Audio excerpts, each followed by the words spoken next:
बहुत पहले एक बूढ़ी अम्मा रहती थी। वो हर वक्त महादेव के नाम की माला जपती रहती थी और उनकी पूजा अर्चना करती थी। लेकिन उनमें एक बुराई थी, वो बहुत कंजूस थी। वो कभी किसी को रोटी का एक टुकड़ा भी नहीं देती थी। दान करना उनके स्वभाव में नहीं था। जब पड़ोसी उनसे कहते, अम्मा, अपने परलोक को सुधारने के लिए कुछ दान पुण्य किया करो, तो बुढ़िया जवाब देती, मैं भोलेनाथ की सबसे बड़ी भक्त हूँ, मुझे दान पुण्य की क्या जरूरत, मेरे लिए तो शिवलोक के द्वार खुले हुए हैं। अपने अहंकार में चूर बुढ़िया ये नहीं जानती थी कि किसी भी धर्म में दान का बहुत महत्व होता है और किसी भूखे प्राणी को भोजन कराना सबसे बड़ा पुण्य का काम है। जब पड़ोसियों की बातों पर बुढ़िया ने ध्यान नहीं दिया तो स्वयं भोलेनाथ ने ये बीड़ा उठाया।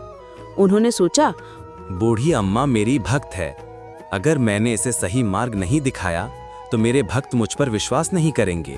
ऐसा सोचकर भोलेनाथ ने एक गरीब का भेष बनाया और अम्मा के घर पहुंच गए। दरवाजा खटखटाने पर अम्मा ने दरवाजा खोला और एक भिखारी को खड़ा पाया। उन्होंने भिखारी से कहा, बाबा, अभी मैं व्यस्त हूँ, घर का सारा कामकाज पड़ा है, बाद में आना। भोलेनाथ वापस लौट गए। कुछ घंटों बाद वो फिर अम्मा के घर आए और बोले, माँ, कुछ खाने को दे दो, मैं कई दिनों से भूखा हूँ। भिखारी को बार बार दरवाजे पर देखकर बूढ़ी अम्मा को गुस्सा आ गया। तुम्हें शर्म नहीं आती? क्यों आ जाते हो बार बार यहाँ? चले जाओ, कुछ नहीं मिलेगा यहाँ। भोलेनाथ चुपचाप वापस चले गए।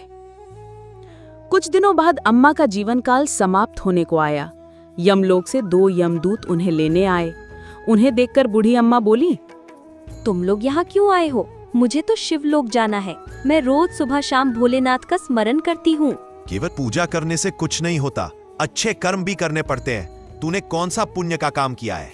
अम्मा हताश होकर बोली, अच्छा ठीक है, पर मुझे एक बार शिवलोक ले जाकर महादेव के दर्शन करवा दो। यमदूत बोले, अच्छा ठीक है, हम तुम्हें शिवलोक ले जाकर महादेव के सामने पेश कर देंगे। महादेव को देखते ही अम्मा उनके चरणों में गिर पड़ी और गिड़गिड़ाने लगी। प्रभु, मैं तो दिन रात आपके नाम की माला जपती थी, फिर मुझे शिवलोक में प्रवेश का अधिकार क्यों नहीं मिल सकता? महादेव ने समझाते हुए कहा, अम्मा, तूने मेरी भक्ति तो की, पर वो काफी नहीं है। दान पुण्य करना सबसे बड़ा धर्म है, लेकिन तूने अपने जीवन काल में अन्न का एक दाना भी किसी को नहीं दिया, किसी भूखे को भोजन नहीं कराया। मैं तेरे द्वार पर 4 बार आया, पर तूने हर बार बहाना बनाकर मुझे टाल दिया। तेरी कंजूसी ही तेरे शिवलोक के रास्ते में बाधा बनी है। अम्मा की आंखों से आंसू बहने लगे। उन्होंने कहा, मुझे माफ कर दीजिए, मुझसे बहुत बड़ी गलती हो गई, मेरी आंखों पर पर्दा पड़ा था, कृपया मुझे एक मौका दे दीजिए। महादेव को उन पर दया आ गई। वे बोले, अच्छा ठीक है, मैं तुम्हें एक अवसर देता हूँ। वापस धरती पर जा, वहाँ पुण्य का कार्य कर।